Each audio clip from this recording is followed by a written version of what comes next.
Study IQ IAS, अब तैयारी हुई अफोर्डेबल। प्रधानमंत्री मोदी राम मंदिर के उद्घाटन के लिए पूरी तरीके से तैयार हैं और देश को, राष्ट्र को उसकी सांस्कृतिक धरोहर, सांस्कृतिक पृष्ठभूमि से उसके इतिहास के साथ जोड़ने का प्रयास कर रहे हैं। लेकिन दूसरी तरफ समाचार को अगर आप देखते हो, जर्नल्स को उठा करके पढ़ते हो, तो मोदी साहब के खुद के गांव वडनगर में इतिहास एक दूसरा मोड़ ले रहा है। इतिहास के कुछ पन्ने भारत की सबसे प्राचीनतम लिविंग सिटी को वहां पर उजागर करता है। नमस्कार, मेरा नाम उत्कर्ष सिंह। स्टडी IQ के इस वीडियो में हम बात करने वाले हैं किस प्रकार से ASI, IIT खड़गपुर सहित कई सारे संस्थान जिसमें JNU भी शामिल है, इसके द्वारा कंडक्ट किए गए एक जॉइंट एक्सकवेशन ने उजागर किया है आज से लगभग 3000 साल पूर्व की एक सिटी को, जो कि dark age theory of the Indian history को एक मिथ बनाने के कगार पर खड़ी है। तो इसमें कितनी सत्यता है, कितनी पुष्टि है, कहां पर इसका प्रकाशन हुआ है और इसमें क्या डिटेल्स को सामने लाया गया है, इसके बारे में हम आज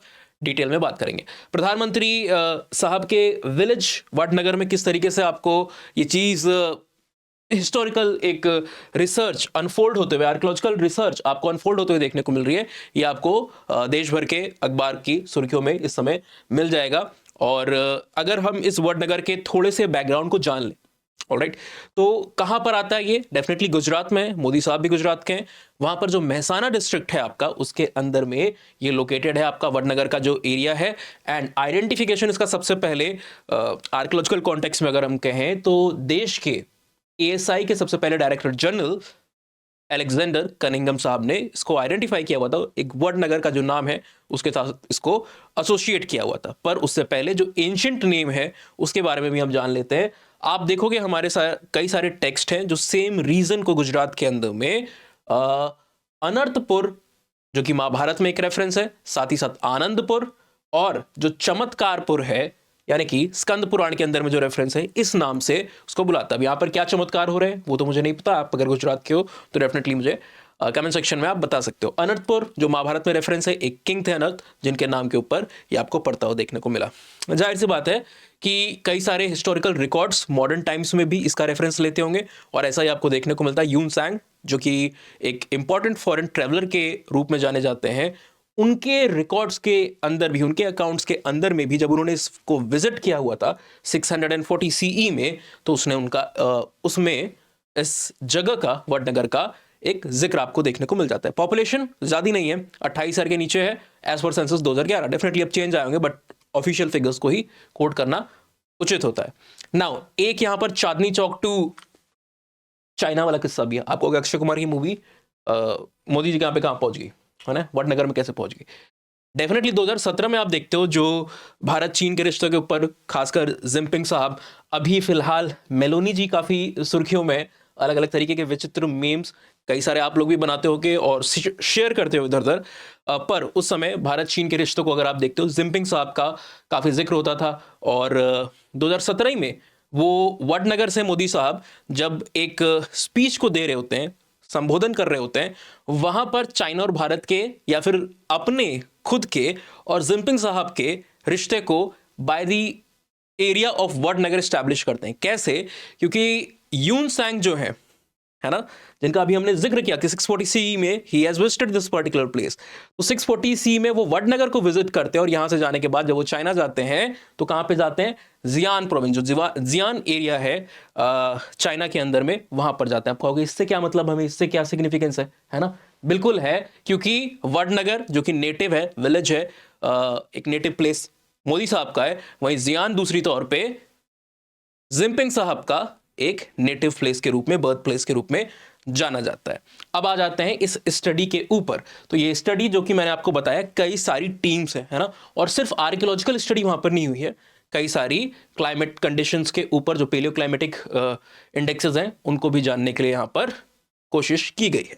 तो IIT Kharagpur, archaeological survey of India, physical research laboratory जिसको हम PRL शॉर्ट में कहते हैं, JNU और Deccan college, the Mecca of archaeological researches, जिसको इंडियन आर्कियोलॉजी के मक्का के रूप में जाना जाता है, ये भी वहां पर शामिल था। अब इनके वर्क के हिसाब से दे हैव आइडेंटिफाई कि वडनगर में एक ह्यूमन सेटलमेंट प्रोलिफरेट कर रही थी किस टाइम पीरियड में? 800 सेंचुरी में। ये एक क्लैरिफाइड डेट हमें देखने को मिलती है जो कि 2800 साल पुराना वडनगर को वहां पर दिखा रही होती है, दर्शा रही होती है, और जो उसको कंटेम्परस कम्युनिटी के रूप में स्टैब्लिश करती है with the likes of late Vedic period, Buddhist और महाजनपदास का जो आपको समय काल देखने को मिल रहा होता है।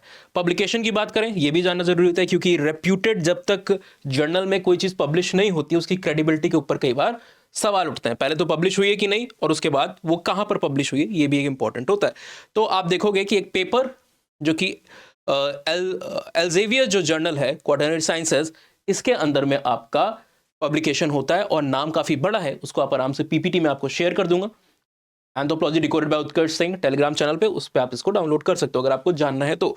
ये पूरा नाम आपके सामने लिखा हुआ आपको देखने को मिल रहा है। अब स्टडी की फंडिंग, क्योंकि हम जब भी बात करते हैं कि इंडिया में बड़ी कमी है इस तरीके के रिसर्चेस की, ज़्यादा हमें आर्कियोलॉजिकल फाइंडिंग्स मिलती नहीं है, और जो हमारी कई सारी साइट्स हैं, हेरिटेज साइट्स हैं, उनके भी प्रिजर्वेशन के लिए ज़्यादा काम नहीं हो पा रहा है। क्यों? क्योंकि फंडिंग की काफ़ी कमी है। तो फंडिंग के लिए आप देख रहे हो यहाँ पर जाहिर सी बात है एक्सकवेशन को तो लीड एएसआई कर रहा है, पर एएसआई के पास उतने फंड नहीं है कि इतने सारे एक्सकवेशंस को पूरे देश भर में करे और कई सारे हेरिटेज साइट्स का मैनेजमेंट भी करे। तो यहाँ पर फंडिंग कौन प्रोवाइड कर रहा है? जो directorate of archaeology and museum है, यानी कि गुजरात सरकार के अधीन, वो उसको यहाँ पर फंडिंग कर रही है। खास बात यह कि जो गुजरात के कई सारे रीजन्स हैं इंक्लूडिंग वडनगर, यहाँ पर आर्कियोलॉजिकल रिसर्चेस के लिए कुछ फंडिंग सुधा मूर्ति जी ने भी प्रोवाइड की है।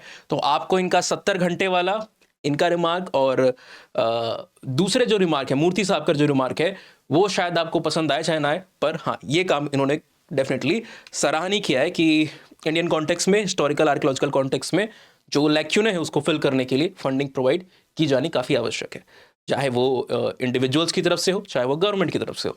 Now coming to the excavation part, जब इसको एक्सकवेशन किया गया तो इसने 7 क्रोनोलॉजिकल पीरियड्स को, यानी कि 7 अलग अलग कल्चरल स्टेजेस को यहां पर दिखाया हुआ है। स्टार्ट होता है मौर्यन पीरियड के साथ, उसके बाद आपको इंडो ग्रीक, इंडो स्काइथियंस, जो शाक क्षत्रप आपको देखने को मिलते हैं, हिंदू सोलांकीज, सल्तनत मुगल इस्लामिक पीरियड, और फाइनली वो आपको कॉलोनियल रूल तक के सीक्वेंसेस को दिखा रहा होता है। ऑलराइट, एविडेंसेस यहां पर क्या क्या मिले हैं? तो डेफिनेटली कहीं पे भी आप एक्सकवेशन करते हो तो कल्चरल एविडेंस काफी इंपॉर्टेंट होते हैं। तो यहां पर भी आपको पॉटरी भी मिली है, कॉपर, गोल्ड, सिल्वर के कई सारे आर्टिफैक्ट आपको देखने को मिल रहे हैं, प्लस इंट्रिकेटली डिजाइन बैंगल्स भी आपको यहां पर देखने को मिल जाते हैं। These are all the excavated articles जो वहां पर मिले हैं आपको इस एक्सकवेशन में। नेक्स्ट, डार्क एज थ्योरी को ये चैलेंज कैसे करता है? मेन जो सुर्खियों में है ये, वो इसीलिए है कि डार्क एज थ्योरी को चैलेंज करते हैं। ना what is dark age theory? जो हिस्ट्री के विद्यार्थी हैं, जो आर्कियोलॉजी के, वो तो डेफिनेटली जानते होंगे। अदर्स जिन्होंने नहीं सुना है उनको बताते हैं। आप देखते हो कि भारत के आर्कियोलॉजिकल कॉन्टेक्स्ट में जब भी हम बात करते हैं तो इंडस वैली सिविलाइजेशन की काफी इंपॉर्टेंट है। एक अर्बनाइज सिविलाइजेशन जो कि हाईली इंट्रिकेट पैटर्न के साथ आपको सुशोभित देखने को मिलती है। ड्रेनेज सिस्टम है, कई साइट्स फोर्टिफाइड आपको देखने को मिल रही हैं, इलेबरेट स्ट्रक्चर्स हैं, ग्रेनरीज आपको देखने को मिल रही है, ग्रेट बाथ है, स्कल्पट्री काफी बढ़िया है, आप देख रहे हो पॉटरी है जिसके ऊपर ज्योमेट्रिक डिजाइन आपको देखने को मिल रही है, कई सारे सील्स हैं, स्टैंडर्डाइज वेट का मौजूद आपको वहां पर देखने को मिलता है। ऑलराइट, और ट्रेड के भी एविडेंसेस हमारे पास हैं। तो एक लगभग आज से 4000 से भी पुराना, 4,500-5,000 साल पहले एक ऐसी सिविलाइजेशन वहां पर थी और अर्बनाइज सिविलाइजेशन थी। इसके पीरियड की अगर हम बात करते हैं अर्बनाइज पीरियड को, तो क्या है, अलग अलग डेट्स हमको देखने को मिलती हैं। कुछ लोग 2700 भी कहते हैं, but the most accepted calibrated date is 2600 to 1900 BC।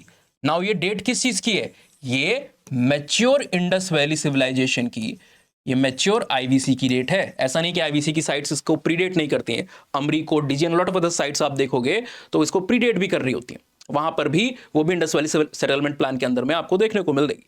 पर जो कैरेक्टरिस्टिक फीचर है, जो टाउनशिप है, जो अर्बनाइज स्ट्रक्चर है, वो इस पर्टिकुलर पीरियड को बिलोंग कर रहा होता है।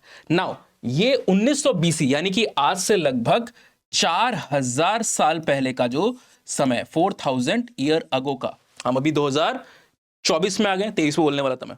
ऑलराइट, बैकलैग कर रही है मेमोरीज हमारी, चलिए कोई बात नहीं। तो आप यहां देख रहे हो 4000 साल पहले यहां पर डिक्लाइन होना शुरू होता है मैच्योर इंडस वैली सिविलाइजेशन का।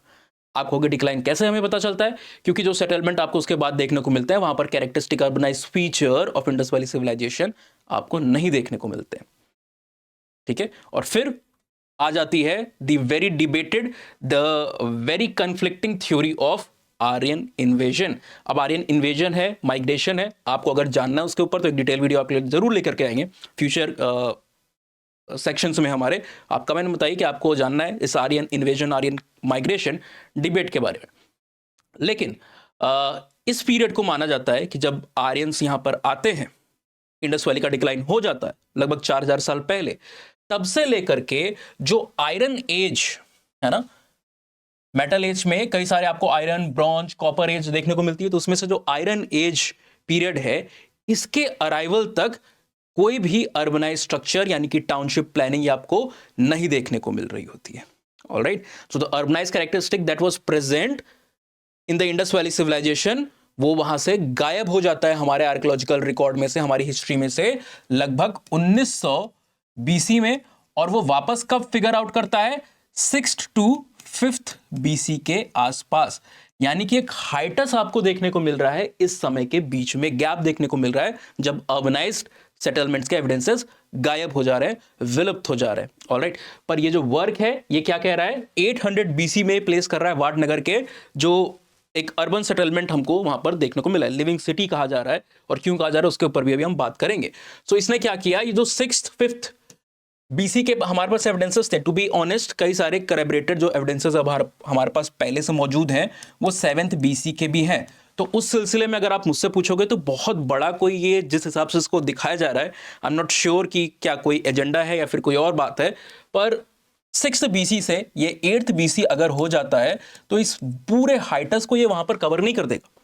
ऑलराइट, वहां पर 1000 साल से भी ज्यादा, इनफैक्ट अराउंड 1200 साल का हाइटस फिर भी वहां पर मौजूद आपको देखने को मिल रहा है, पर फिर भी इसको इस तरीके से प्रोजेक्ट किया जा रहा है। इस टाइम फ्रेम में अराउंड 6th बीसी आपको देखने को मिलता है कि आयरन एज कल्चर शुरू होता है। और इसको हम हाईलाइट करते हैं, जस्ट अ सेकेंड, इसको हाईलाइट करते हैं हम as the period of second urbanization in India.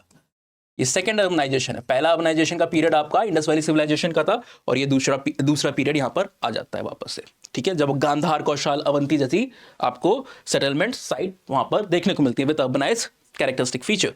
Now records की अगर हम बात करें तो अभी आपने आर्टिफैक्ट की बात की थी, आर्टिफैक्ट क्या होता है उसके ऊपर एक वीडियो बनाया, देख लीजिएगा। रिकॉर्ड की बात करें तो रिकॉर्ड कुछ खासा हमें मिले नहीं है, बहुत ज्यादा मिले नहीं है।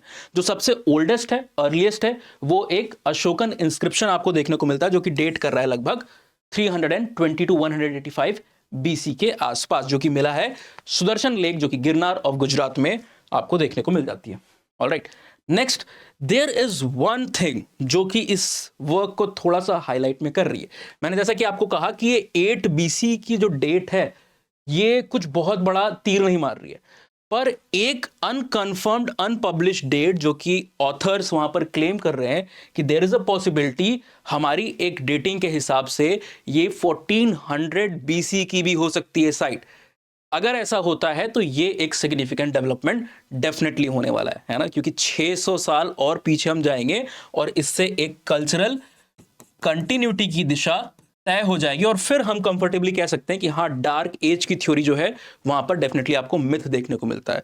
We cannot be very much sure जब तक हमें 1700-1800 बीसी के आसपास के कंफर्म्ड अर्बनाइज स्ट्रक्चर डेट्स नहीं मिलते हैं, पर दैट 1400 का मिलना भी एक बड़ी डेवलपमेंट होगी। So let's see what history has to unfold. पर अगर आपको इसी तरीके की चीज़ों को पढ़ के, कई बार बच्चों को लगता है कि एंथ्रोपोलॉजी ऑप्शन में इतने टॉपर्स आ रहे हैं, क्या चीज़ें पढ़ते होंगे, है ना, पर आप यही सारी चीज़ें पढ़ते हो। GS1 के पेपर को अगर आप एनालाइज करो 2023 में तो 32 से 33% चीज़ें एंथ्रोपोलॉजी से आई हुई थी, बिकॉज यहां पर भी आप इंडियन सोसाइटी को पढ़ लो, यहां पर भी आप मॉडर्न हिस्ट्री की कई सारी चीज़ों को पढ़ लो, freedom struggle and a lot of other things. यहां पर भी आप आर्कियोलॉजिकल एंशिएंट इंडियन हिस्ट्री को पढ़ लो, पूरी हिस्ट्री तो नहीं पढ़ लो, पर आर्कियोलॉजिकल एंड जो AIH वाला पार्ट है उसको डेफिनेटली आप यहाँ पर कवर करते हो। Apart from that cultural, art and culture के कई सारे पोर्शन है, वहाँ पर भी racial classification, linguistic classification, GI tag में कई सारी चीज़ें जो कि एसोसिएटेड होती हैं ट्राइबल्स के साथ, उसको आप देखते हो, यहाँ पर भी उन चीज़ों को आप पढ़ रहे हो। इंटरनल सिक्योरिटी में एथनिक कॉन्फ्लिक्ट, ट्राइबल मूवमेंट, बहुत सारी इस तरीके की चीज़ें जो नक्सलिज्म है, रीजनलिज्म है, लिंग्विस्टिक इश्यूज़ हैं, है ना, इन सबको, खालिस्तान मूवमेंट जो हो रहा है, बोडोलैंड की डिमांड जो हो रही है ना, नागालिज्म की जो बात हो रही है, इन सारी चीज़ों को आप पढ़ते हो। इंटरनल सिक्योरिटी भी आपका कवर हो जाता है। And the best part is कि क्यों लोग अपने सब्जेक्ट को छोड़ के आ रहे हैं, शॉर्टेस्ट ऑप्शनल है अगर आप मेजर ऑप्शन से कंपेयर करते हो। 6.5 महीने में इंक्लूडिंग दी जो वीकेंड का पीरियड और छुट्टियां जो आपकी हैं, मैं अगर उसको हटा के बात करूं तो that is the only major option जो 4 महीने में खत्म हो जाता है। और 4 महीने में आपको सोचोगे खत्म करके हम करेंगे क्या, बहुत कुछ करोगे। आंसर राइटिंग की आप प्रैक्टिस करोगे, जितने भी ज़्यादा PYQs आप सॉल्व कर सकते हो उसको सॉल्व करोगे, आपका इवैल्यूएशन होता रहेगा, dynamic portion, current affairs and revision सबसे इंपॉर्टेंटली आप कर पाओगे। So if you are interested anthropology में आने के लिए, एंथ्रोपोलॉजी को अगर आप अपना लबासना की जर्नी में साथी चुनना चाहते हो, तो हमारे बैचेस क्लोज होने वाले हैं 29 जनवरी को। आप इसमें एनरोलमेंट ले सकते हो using the code US Live और US Live 15999 में। This is not only the batch, recorded lecture और साथ ही साथ आपको मिल रहे हैं टेस्ट सीरीज जिसमें 12 सेक्शनल और 4 फुल लेंथ पेपर भी इंक्लूडेड है। मॉडल आंसर प्रोवाइड किए जाते हैं और साथ ही साथ आपको डिस्कशंस भी मिलते हैं, फुल स्टडी मटेरियल, जिसके बाद आपको कुछ भी और देखने की जरूरत नहीं। So it's up to you. मैं आपको एक US Live जो कोड मैंने बताया उसके बारे में बता दूं कि आप किसी भी स्टडी IQ के प्रोग्राम में जाते हो, फॉर एग्जाम्पल आपको गाइडेंस चाहिए, है ना, किसी तरीके की आपको गाइडेंस भी चाहिए, तो एक तो है आपने फॉर एग्जांपल यहाँ P2I खोल लिया, इसकी जगह SIP खोल लो, PCS खोल लो, कोई भी ऑप्शन आप खोल लेते हो। बाय नाउ के ऑप्शन को आप क्लिक करो, अभी 40,000 का कोर्स दिख रहा है आपको, ठीक है, आपने ऑफर अप्लाई किया, इनमें से कोई भी कोड ट्राई कर लीजिएगा, आपको उतना डिस्काउंट नहीं मिलेगा। मैक्सिमम डिस्काउंट के लिए पहले तो आपने यहाँ पर US Live को अप्लाई कर दिया, तुरंत 15,000 से ज्यादा का डिस्काउंट मिल गया, है ना, 15,000 डिस्काउंट और 40,000 से सीधे 24,999 पे ये कोर्स आपका आ जाता है। Now this is not the only thing, सिर्फ यही नहीं है, आपको यहाँ पर पर्सनलाइज ऑप्शनल की गाइडेंस मिल जाती है थ्रू सोशल मीडिया लिंक। जैसे ही आप US Live यूज करके एंथ्रोपोलॉजी, PCS, SIP या फिर किसी भी और स्टडी IQ के प्रोग्राम में एनरोल करते हो, you can get in touch and you can avail that personalized guidance of the optional subject. So I hope ये information आपके काम आएगी और अगले वीडियो में इसी तरह की नई इन्फॉर्मेशन को लेकर के जरूर आएंगे। Till then, stay tuned. Subscribe to the playlist of Anthropology optional at Study IQ. See you in the next video. Goodbye. Take care. Study IQ IAS, अब तैयारी हुई अफोर्डेबल।